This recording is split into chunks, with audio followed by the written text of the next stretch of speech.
Let's go to Brisbane and catch up with former Senator and host of Sunday with Stoker, Amanda Stoker. Thanks for joining us, Amanda. My pleasure.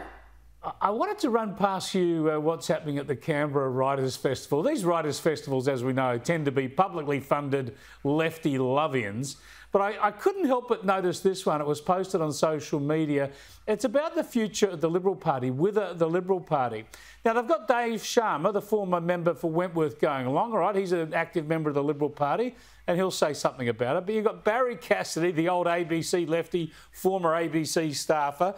You've got a Guardian journalist there who's obviously going to be antipathetic towards the Liberal Party. And Nikki Sava, who sort of like viciously attacks the Liberal Party for a living now. I reckon Dave Sharma is going to have to defend the right of the Liberal Party to even exist. Dave Sharma's a sensible guy in a field of hardcore lefties. And look, Middle Australia is not going to be either attending or paying attention to the Canberra Writers' Festival. But Dave, being a sensible fellow whose speaking notes I haven't seen, I might disclose, will no doubt take the sensible view that the future of the Liberal Party is, first, one that is quite viable, but that involves embracing both that classical liberal and the conservative traditions of the broad church that Mr. Howard talks about from time to time, because that's how we can appeal both to the inner city urbane and those who care for family values in the suburbs and the regions. That's the past, but it's also the future. And the values that underpin that are as relevant now as they've always been. They sure have, but also on that panel, of course, they do. Dave Sharma's by no means a conservative. You'd call him a moderate liberal, so they dare not even have a conservative on that panel. And I suppose my broader point is about these writers' festivals. They get a lot of public funding typically, and they're promoted endlessly by taxpayers' money at the ABC as well. And you just think they felt some responsibility to have a bit of diversity and a bit of debate. My God, they'd be a little bit more interesting that way too.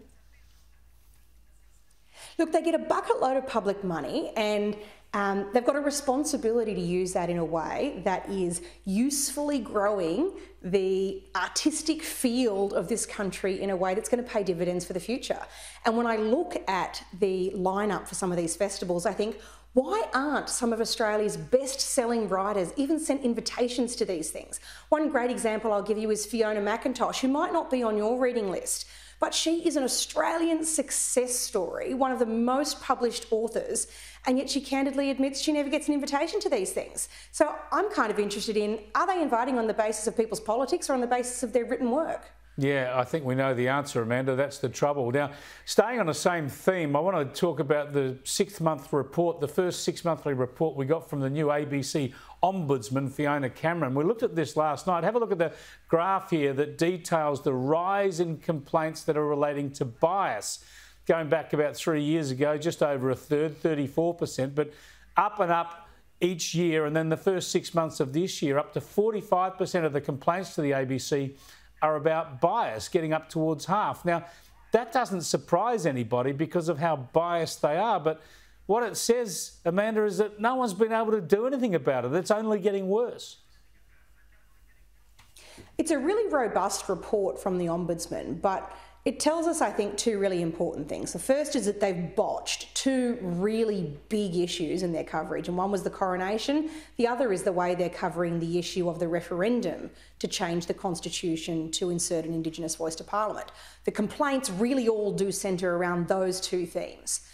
But the bigger problem I think this shows is the defensiveness that's been identified in the way that the ABC approaches complaints. They don't see these things as an opportunity to learn. They see these things as a threat to their right to your dollars and their right to do whatever the hell they want with them.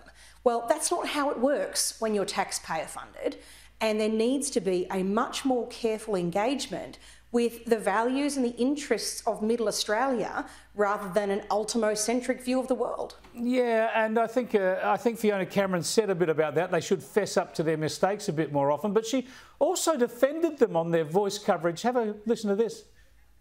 92% of them are saying that they believe that the ABC is in some fashion biased with reference to The Voice. In these cases, I haven't found specific instances of bias. And I've also been told to keep as much balance as I possibly can, as is humanly possible. Yeah, we're nearly out of time, Amanda, but in 20 seconds or less, she's kidding herself if she thinks they're not biased towards the Yes case at the ABC. I've never seen the ABC run a story that genuinely and fairly covered an argument made by the no side. I think that tells you everything you need to know. It sure does. Thanks for joining us, Amanda. We'll see you Sunday night at 7 o'clock here, Sunday with Stoker.